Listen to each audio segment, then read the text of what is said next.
The crank did not want to turn. It was an October morning in Detroit, 1902, and the air had already turned cold enough to sting the back of the throat, and the iron handle of the hand crank was slick, with a thin film of condensation that had gathered overnight on every piece of metal in the factory, and the young man gripping it, a broad-shouldered mechanic named Edwin, who had been working the floor since before dawn, adjusted his gloves, set his feet wide apart on the concrete, and threw his weight into it one more time. The crank resisted, groaned, and then, with a sound like a knuckle cracking in a silent room, the engine caught. A single cylinder, 10 horsepower, Leland's own design, and it began to breathe.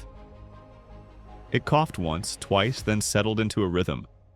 A low, steady pulse that vibrated through the wooden chassis and down through the spoked wheels and into the concrete floor of the factory where it traveled, invisible and alive, all the way across the room to where a man stood with his arms folded and his eyes closed, and that man was Henry Leland, and he was listening. He was not listening the way most men listen to engines. Most men listen for trouble. Leland listened for truth. He could hear the compression ratio in the way the cylinders fired. He could hear the precision of the tolerances and the smoothness of the idle. He could hear, in other words, whether the thing had been built correctly, and on that morning, standing in that factory that had once belonged to someone else, in a city still raw and young and loud with ambition, what he heard was this: it had been built correctly. He opened his eyes and looked at the car, this small, open, two-seated thing with its polished black body and its leather seat and its brass fittings catching the pale gray light from the windows above.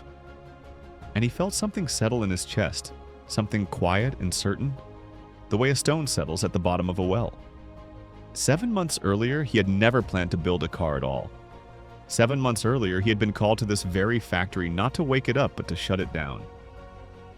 It had been a Tuesday in March, and the letter from William Murphy and Lemuel Bowen had arrived at his shop on the corner of Woodward, a short note written in the clipped, businesslike hand of men who dealt in numbers and did not waste words on sentiment. They needed him to come to the Henry Ford Company factory on Cass Street and Amsterdam Avenue. They needed him to look at the equipment, the tools, the partially finished automobiles, the lathes and the presses and the molds, and they needed him to tell them what all of it was worth. Because Henry Ford was gone.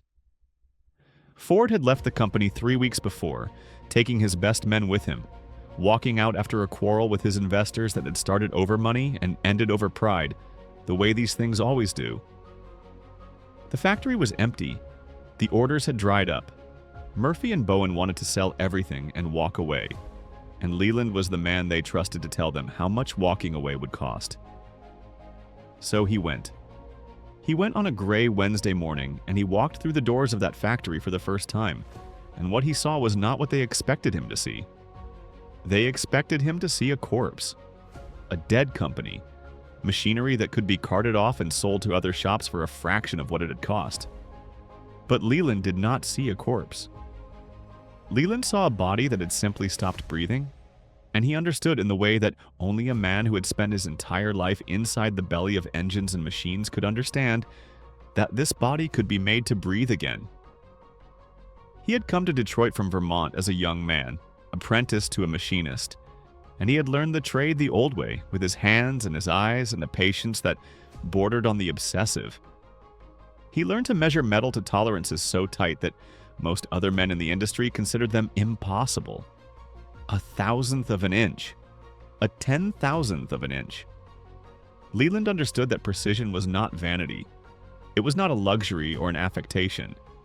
It was the difference between a machine that worked and a machine that failed, and in an age when automobiles were still so new that most people thought they were a passing fancy, precision was also the difference between a company that survived and one that disappeared. He had built his own shop, Leland and Falconer Manufacturing, into one of the most respected operations in Detroit, turning out engines and components that other manufacturers quietly envied but could not match. His engines were quiet. They were smooth. They ran the way a well-tuned instrument runs, with a clarity and an evenness that felt almost musical to anyone paying close enough attention. And so when Leland walked through the Ford factory and saw those lathes, those presses, those half-shaped pieces of metal and wood, he did not see scrap. He saw a workshop. He saw a place where something could be made. He walked back to Murphy and Bowen's office that same afternoon and sat down across the desk from them and said, in that quiet, steady way of his that made people listen not because he raised his voice, but because he never did, that he did not think they should sell the factory. He thought they should use it. He thought they should build automobiles. He thought they should let him bring his engine, his single-cylinder, 10-horsepower engine that he had been refining for years, into that factory, and he thought they should put it into a car, and he thought that car was going to be very, very good. Murphy and Bowen looked at each other. The automobile industry in 1902 was not a place for caution. It was a place for fools and dreamers and men who had more nerve than sense, and it ate people alive with a regularity that should have given anyone pause. But Leland was not a fool. He was not a dreamer, not in the romantic sense. He was a machinist. He was a man who had spent decades inside the guts of machines, and he spoke about engines the way a doctor speaks about the human body, with authority, with intimacy, and with an absolute refusal to speculate.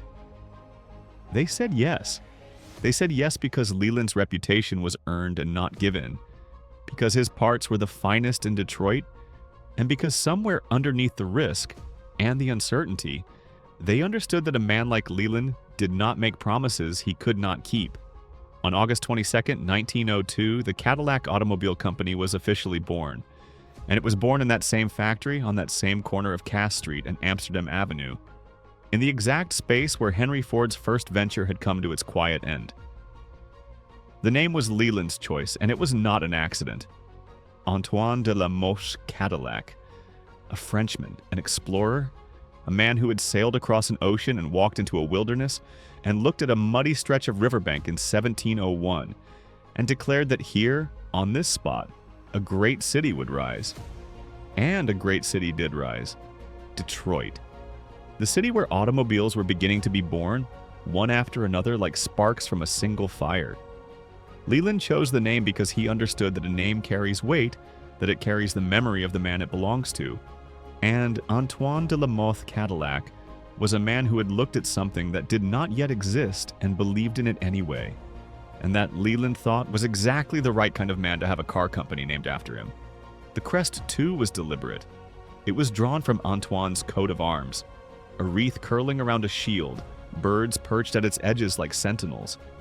And it was placed on the front of the car and stamped into the brass fittings and pressed into the leather and woven into everything Leland touched, so that every person who saw a Cadillac would see, whether they knew it or not, the ghost of a French explorer who had once stood on the edge of nothing and chosen to believe.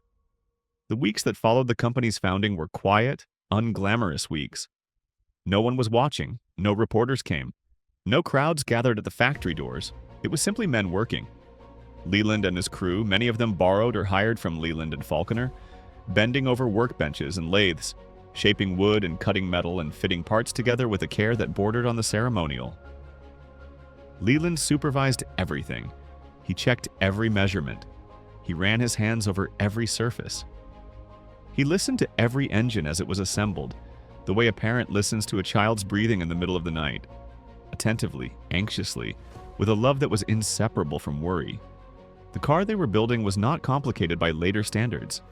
It was an open-bodied, two-seater runabout, with a single-cylinder engine tucked beneath a hood that folded forward, and a leather seat wide enough for two, and four-spoked wheels, and brass lamps that would catch the last light of day and hold it like small captive suns.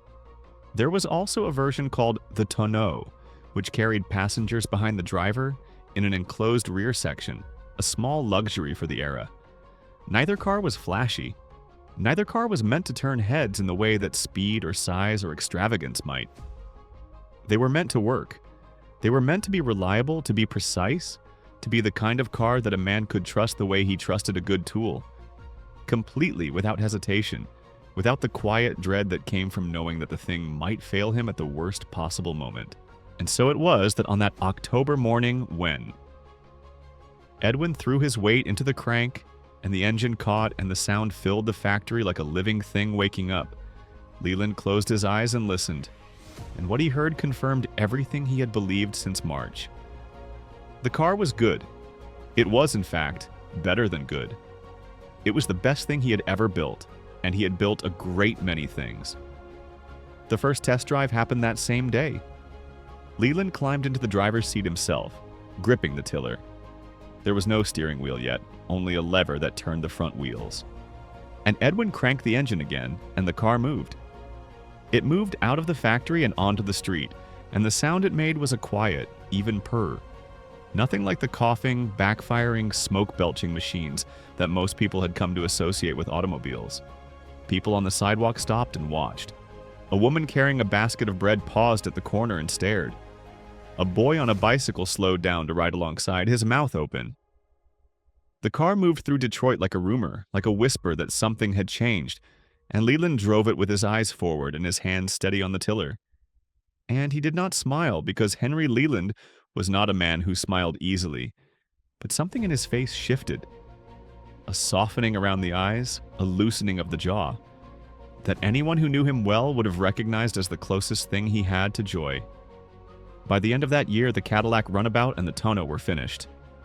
Not one car, not two, but dozens of them, rolling off the line one after another, each one checked and rechecked and listened to and touched. Each one carrying Leland's name and Leland's standards and the name of a French explorer who had died nearly 200 years before, but whose ghost now lived in the brass and the wood and the iron of something new.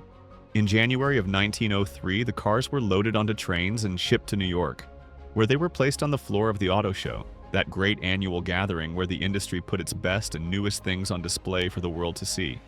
The Cadillac sat on the showroom floor, small and modest among larger, louder machines, and people came and looked at them, and something happened that Leland had hoped for but could not have predicted. They touched them. They ran their hands along the fenders and the chassis and the leather seats. The way people touch things they are surprised by, things that feel different from what they expected. They opened the hood and looked at the engine and marveled at the smoothness of it, the evenness of the tolerances, the quiet confidence of the engineering. And they bought them. In that first year, Cadillac sold nearly 2,500 cars, each one priced at $850. Not cheap, not expensive, but fair. The price of something that was worth what it cost. 2,500 cars. For a company that had not existed 6 months before, it was a number that made people pay attention. It was a number that made other automakers nervous. And it was only the beginning, because Henry Leland was not finished. He had never been finished. He was a man who built things not to satisfy himself, but to prove something. To prove that precision mattered, that care mattered, that the difference between a good machine and a great one was not luck or genius or some mysterious spark, but simply the willingness to do the work correctly, every single time, without exception, without shortcuts, without the small surrenders that everyone else made and called good enough. In the years that followed, Cadillac would prove this again and again. It would prove it in 1908, when mechanics from the Royal Automobile Club of England came to Detroit and disassembled 3 Cadillacs and mixed all their parts together with stock components and then reassembled them at random. And every single engine started, and every single car drove 500 miles without a single failure. And the club awarded Cadillac the Dewar Trophy, the most prestigious honor in the automotive world. And the newspapers called it impossible. And Leland called it simply what happened when you built things correctly. It would prove it in 1912, when Cadillac introduced the first electric self-starter, freeing drivers from the dangerous hand crank forever. It would prove it in 1915, when the first mass-produced V8 engine rolled out of the factory, 65 miles an hour suddenly within reach of ordinary men.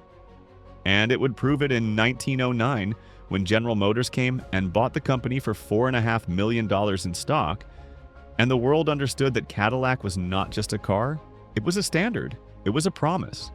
It was a name that meant something, the way Antoine de la Mothe Cadillac's name had meant something when he stood on the bank of the Detroit River 2 centuries before and looked at the wilderness and saw a city. But all of that was still to come. On that October morning in 1902, there was only the factory and the engine running and the sound of it filling the room, and Henry Leland standing with his arms folded and his eyes open now, Watching the first Cadillac sit there in the gray light, alive, breathing, waiting, and the road outside the factory door stretching out in every direction, empty and long and ready for anything. If this story surprised you as much as it did me, a like really does help more people discover these forgotten chapters of automotive history.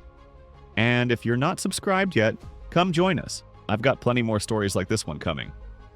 Now I'm curious, what car or brand deserves its own deep dive? Let me know in the comments. Your suggestions will shape this channel. If you'd like to go the extra mile and support the research behind these videos, there's a link in the description to buy me a coffee. It genuinely makes a difference. Thanks for sticking around. See you in the next one.